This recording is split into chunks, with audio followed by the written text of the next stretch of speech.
uKing Bhakanzama sekubonakale naye esukuma eveza umuzwa wakhe ngodaba lentombazanyana etrendayo laphana uThamara enkundleni zokuxhumana ku TikTok ikakhulukazi. Le ntombazane emele abantu besilisa ekutheni kungadicilelwa isithunzi sabo phansi ngesimo samandla abakona ngenxa yabantu besifazane abathile abanenhloso ezithile. uKing Bhakanzama ke insizwa lena evama ukuthi mayikhuluma eshaya emhloleni ike ikhulume kamumva ke emva kokuba indaba isiyenzekile ithatha isigameko isibuke ithi yona amandla okuphawula iwalanda lapha edamini likaMakhandakhanda ifika icela ukuthi ngabe ngakhuluma yini ngalento. Namhlanje ke njengoba iphawula ngoThamara nje ithi lento ezoyisho ilanda lapha edamini likaMakhandakhanda.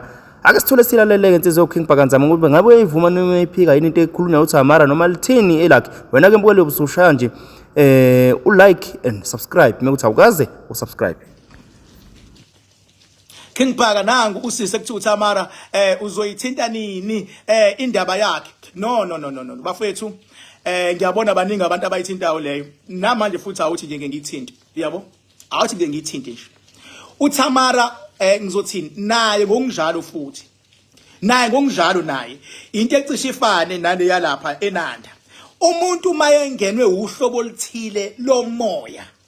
Uyabo usebenzisekile loya mntwana loya ukuthi kube khona izinto azozikhuluma andinaye akuyena yedwa.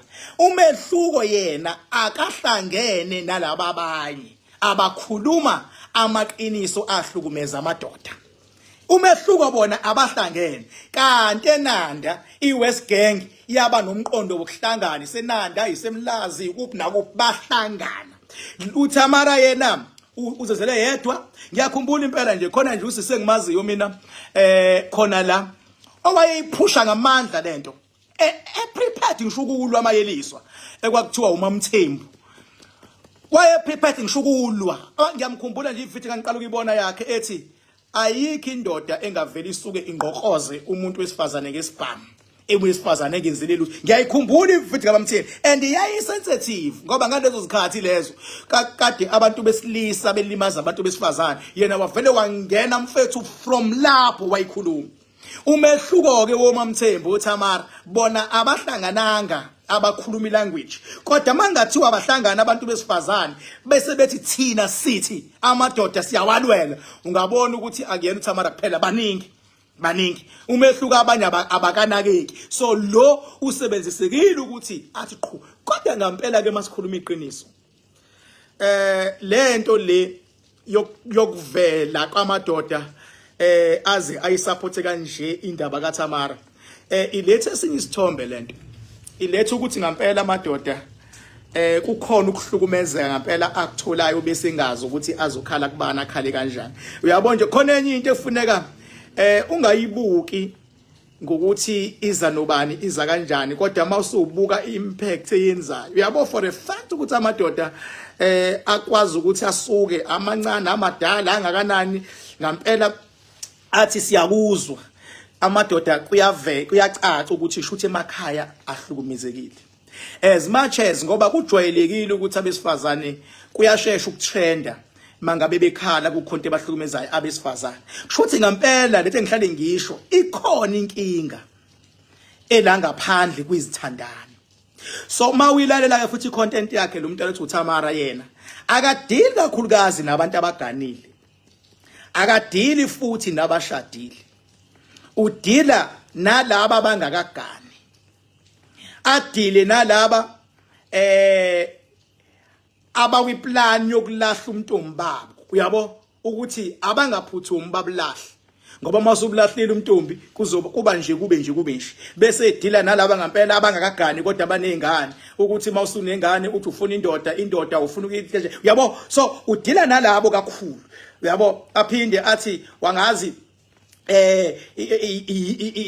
yini imali angazi yenzani bese ithi private party ayikutholela ukuthi imali. Yabo so kunenkulumo enjalo kodwa egcineni yena mangiyilalela kahle into yakhe ilwela ukuthi awahlonishwa amadoda abantu besifazane abazazi baqine bayivikele uma kuukuthi sewushibilikile azi kodwa ukuthi wasengishibilikile sengikulesimo lesi ngoba mangaphosisa uzasho naye athi naye washibilika inkulumo zakhe naye ziyamqonda, okusho ukuthi akaqondile yena ukulwa nomuntu as a person, kodwa ukwenza uaddress isimo ukuthi kunesimo esinje naye samshibilikisa nomunye sangamshibilikisa, angayedwa oshibilikile. Kodwa mawusushibilikile iba fair, na into ayishoyo iba fair kulomuntu othandana naye ukuze ningaxabani nibanga into engayenzi sense. Yabo, mina iyona understanding yami le yakhe lo yamntwana loyo, and ngale understanding mina ngi-understande ngayo ngoba bekhuluma kanje kunabazali abazele izingane abayifisile kuhle ingane zabo abangafuni ukuthi zambe zilala ngoba mawusulalile wanomntwana impilo iba nama challenges. Kunezingane ngempela ezizosaveka, kunezingane ezizosaveka. Uyabo, kunomuntu futhi wesifazane othola ukuthi uhlakaniphile, uzokwazi lo muntu wesifazane ukuthi ake ngifocus kumina manje. Mina manje ake ngifocus ngoba senginomntana, angifocus ekuzi-upgradeeni mina, angifocus ekufundeni mangisenethuba, angisebenze mase ngenzani, mase nginaka mina, nginake ingane yami, mase nginaka nabantu abangisupportayo nabangithandayo. Uyabo, from less pity sikhona umuntu ohlakaniphile can learn something out of it, can learn something ukuthi okay okunye nokunye akungibambe ngihamba ngendlela, ake ngifocus kumina manje ngoba njengoba sekukulesimo lesengikusona sekumele ngisebenze kanzima ngoba senginayo umntwana, njoba nginomntwana nje ngenhlanhla mhlawumbe usunayo umathandana. Mawunomathandana siyakubongela wakumukela wena nengane yakho, siyakubongela lokho. Kodwa ke nawe hlala ubheke ukuthi indoda ihappy yini. Uyabona indoda ikwazi ukumukela nomntwana wakho, iyakuthanda leyo ndoda mfethu, iyakuthanda. Siwashayele nje izandla amadoda akwazi ukwenza lelo qhaza lelo, likuthande wena liphinde lithande indoda ithanda ingane yakho, sikumukela izandla. Yabo, ngiyazi ukuthi abanye abantu baye bathini, bathi hayi nathi amadoda siwamukela enezingane zawo nje. Uyabona, siwamukela enezingane zawo. Cha, nawe siyakubongela ukwazi ukukhulisa izingane oyifice endodeni, kodwa ukhumbule phela ukuthi asikwazi ukuyenza kahle le comparison le, ngoba owesifazane ushiya ikubo azogana. Khona abantu abashiya ikubo bazogana indoda esahlala kubo, kunodade wabo, kunosisi bayo, kunobaba omncane, kunobani, ifike ibomakoti phakathi kwalesiphithiphithi ikwazi ukukotiza iwini inhliziyo. Uyabo, okusho ukuthi mawukwazi ukukotiza kubo kamkhwenyana enabantu bakubo, lokhu bokuthi uzogana ke enezingane zakhe ozokwazi ukubuya uyithethisa, ngoba ukwazi ukuthethisa osisi basemzini, awukwazi umakoti ukuthethisa izingane zosisi basemzini. Isuka lento kuthiwa ayihlukumeza izingane. Uyabo, so mawusukile uzogana vele uzogana kulomuzi, lo muzi vele kunesiphithiphithi sakhona. Kodwa the day mangathiwa iyasuka indoda iyona eyakogana kubo kamakoti wayo, isingashintsha yonke le system, sengafanele ukuthi indoda ingahambi sesingathi siyakubonga wena wesifazane omukele indoda iza nezingane zayo kini. Sesingabonga lokho. So ngifuna icace leyo yokuthi depend ubani osukile weza ngapha. Uma kusuka indoda iyogana, akhona ganayo. Ahlale nje ekhweni lakho umuntu angabe na stress. Uyacabanga uyindoda uhlele ekhweni, njengoba uhlele ekhweni uphinde ulanda ingane yakho oyizala somewhere, uze nawo lekhweni, afike umakoti wakho ayimukele, angabi nankinga, singamshayela izandla. Same things applies. Makusuka umakoti ezogana la endodeni, afike lezogana khona indoda inezingane zayo. Yabo, inezingane zayo, uphinde nawe uze nezingane yakho, indoda imukele ingane yakho, sishayela izandla. Funa sizibheke izimo. Yabo, ngoba kade ngibuka nje ukuthi abanye babuye badideke, umuntu afuna ukuqhathanisa ukuthi indoda mama yenza lokhu, hayi nami ngizokwenza lokhu. No, siyabheka ukuthi ubani oze ngapha. Simple as that nje bafethu. Yabo, kodwa ke siyathanda mangabe sibabona abantu abanesibindi ngokwesizwe, kodwa asithandi masibona abanye behlukumezeka. Angikuqhuquzeli ukuthi ngakhona umuntu ohlukumezekayo ngenkulumo eyakhayo elethwa umunye umuntu. Mina ngifise ngathi wonke umuntu angathola iroom yokubona ukuthi le nkulumo ingisizaphi, kakhulukazi mawuzele izingane zamantombazane uzokwazi ukuyizwa, ungaze ufise ukuyidlalela ama video, ukuze ingane ingashibiliki wena mzali lo washibika khona. Mawusuze washibilika, vuka dadewethu uyithathe. Sebenza dadewethu, enza imali, phumelela empilweni. Ingathi uphumelela empilweni, konke kwakho isithunzi sakho, inhlonipho ideservayo, yonke into ibuya ibe more than before. Izwa ngami uKing Bhaka. Mina ngiyanithanda nje emakhaya, njengoba nginithanda kangaka nje, angifuni futhi kuliwe izimpi ezingenasidingo. Akufuni kuliwe izimpi ezingenasidingo. Ufuna uunderstand into bengabe yakhe noma into ibhidlisa. Igama kuBhaka isibongo wakanzama bathi ngihambile bathi ngibonile bathi ngizenzile bathi kuBhaka uDakweyini. Ingakho mina ngiyohlala ngikhona la. Ngilimele iqiniso eliphilisayo. Ngiyohlala ngililethe iqiniso. Khona abantu abangalifuni sidalwa ke nje iqiniso. Sidalwa.